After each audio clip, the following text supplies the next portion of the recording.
Hola familia, Dios los bendiga. Hoy vamos a empezar algo muy importante y quiero que pongan atención porque esto va a ser el fundamento de todo lo que vamos a hablar en las próximas semanas. Vamos a hablar de nuestra identidad en Cristo.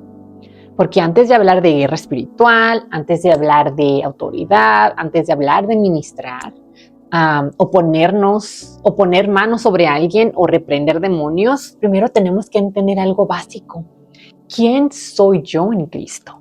¿Qué realmente cambió cuando aceptamos a Jesús? Porque muchos cristianos aman a Dios, creen en Jesús, pero viven como si todavía estuvieran derrotados. Y el problema no es que Dios no haya hecho algo, el problema muchas veces es que no entendemos quiénes somos ahora. Y la palabra dice en Osea que mi pueblo es destruido por falta de conocimiento. Ahora, hablemos sobre qué fue realmente lo que cambió en la cruz. Cuando Jesucristo vino a la tierra, murió por nuestros pecados y resucitó al tercer día. Algo cambió espiritualmente para siempre. Antes de que Jesucristo viniera, Satanás tenía más dominio sobre la humanidad caída. Operaba de una manera diferente porque el ser humano estaba separado de Dios. Cuando Jesús estaba ayunando en el desierto, Satanás vino a atacar su identidad. Comenzó diciéndole, si eres hijo de Dios, di que estas piedras se conviertan en pan. Era como decir, si realmente eres hijo, no deberías pasar necesidad, resuélvelo tú mismo. El ataque era contra su confianza en el Padre. Luego le dijo, si eres hijo de Dios, que se lanzara del templo para que los ángeles lo rescataran. El ataque era, demuestra quién eres. Si eres quien dice, Dios te va a rescatar. Y finalmente le ofreció los reinos del mundo, sin la cruz. Una corona sin obediencia, un destino sin proceso. Satanás no estaba atacando el poder de Jesús realmente, estaba intentando que actuara como si no fuera hijo, sin autoridad.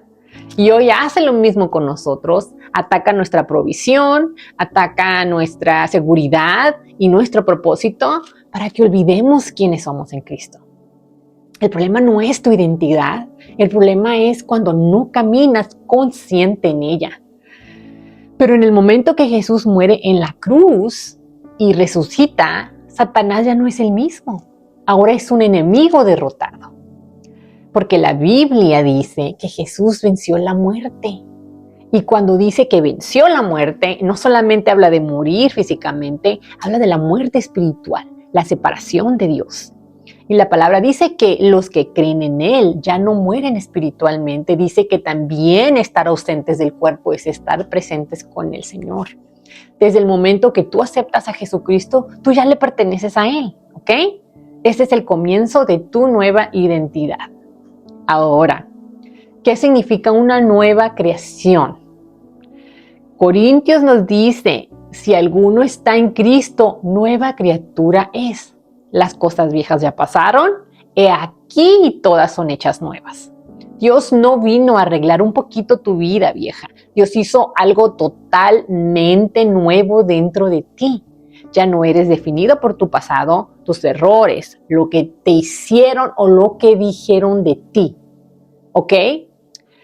Nuestra posición espiritual, dice Efesios, que Dios nos resucitó juntamente con Cristo. ¿Ok? Y nos hizo sentar en lugares celestiales con Él. Espiritualmente tú no estás abajo tratando de llegar a Dios. Dios ya te levantó con Cristo. Jesús está por encima de todo principado, toda autoridad, todo poder, todo señorío, sobre todo nombre que se nombra en este siglo y en el venidero.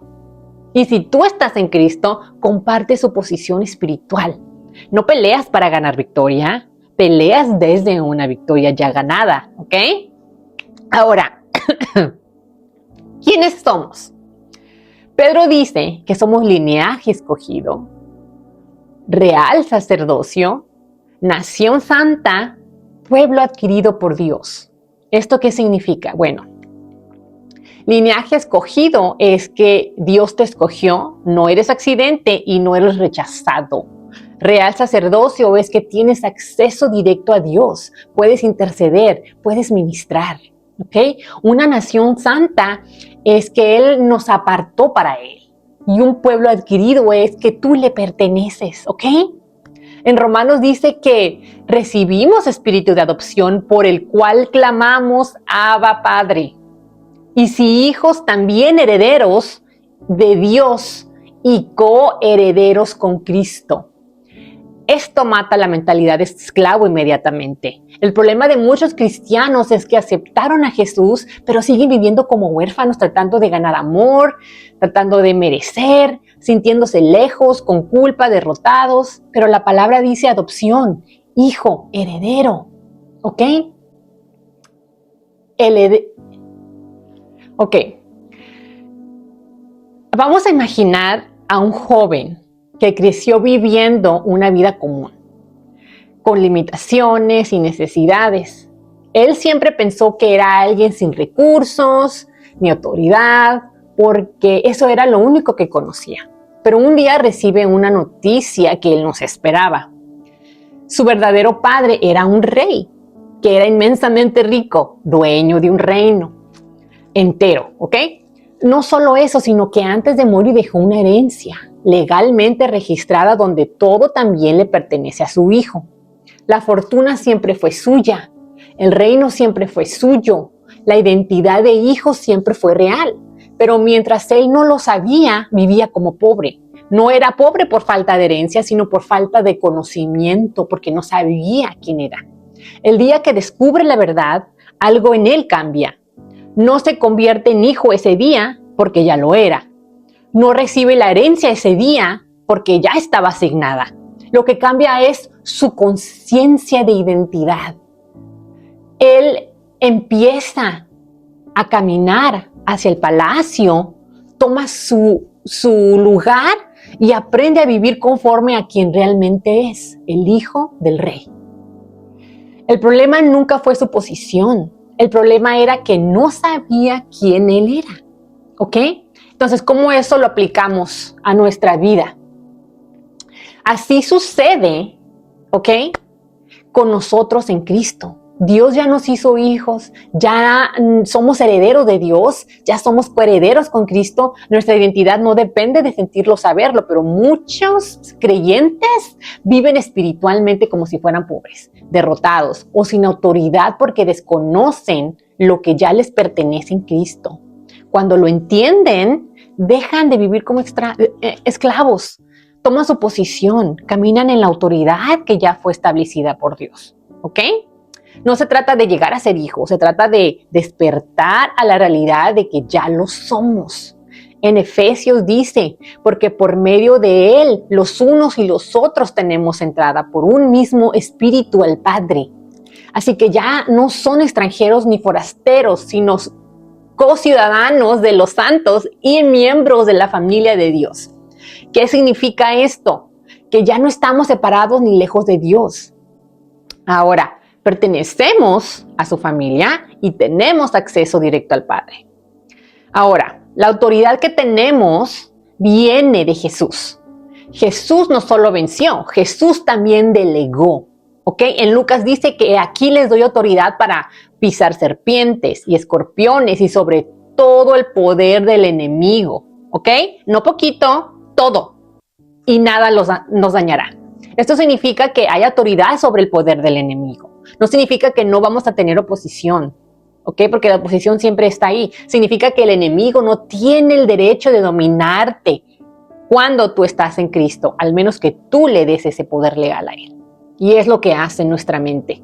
Nos hace pensar que tenemos una identidad distinta para poder Él manejar, para poder Él hacer lo que quiere con nosotros en nuestra mente. Entonces, en Marcos dice que estas señales seguirán a los que creen. En mi nombre echarán fuera demonios, hablarán nuevas lenguas. Fíjate, a los que creen. O sea, el punto vuelve a lo mismo, creer identidad. ¿Ok? En Mateo dice que toda autoridad me ha sido dada en el cielo y en la tierra. Por tanto, ir y hacer discípulos. ¿ok? Jesús dice, toda autoridad me fue dada. Y luego dice, por tanto, vayan. O sea, vamos bajo su autoridad, ¿ok? Entonces, si todo esto es verdad, ¿por qué tantos cristianos viven como si no fuera verdad? Como si fuéramos huérfanos. Bueno, el verdadero problema es que muchos cristianos al recibir a Jesucristo piensan que ya, eso es todo, que ahí se acaba todo, que ya sí vamos a vivir, pero no. Ahí empieza una guerra que es principalmente la mente.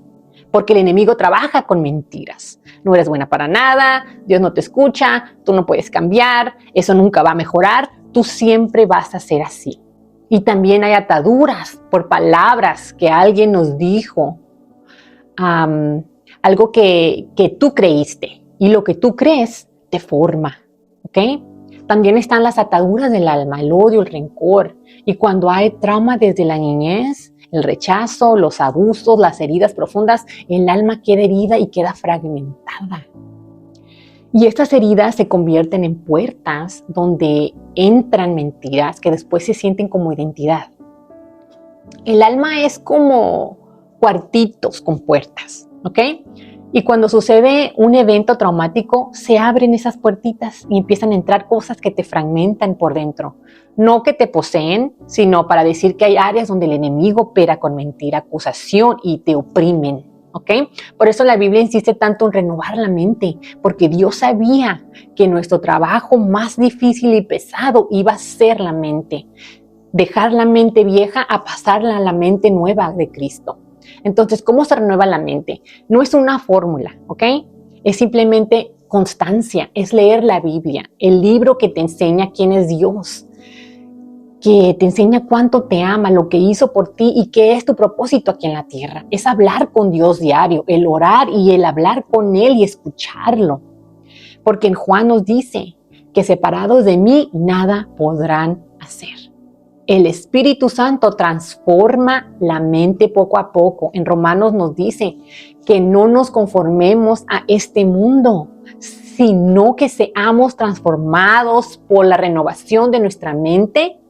Y la mente se renova al leer la palabra, en hablar y escuchar a Dios, ¿ok?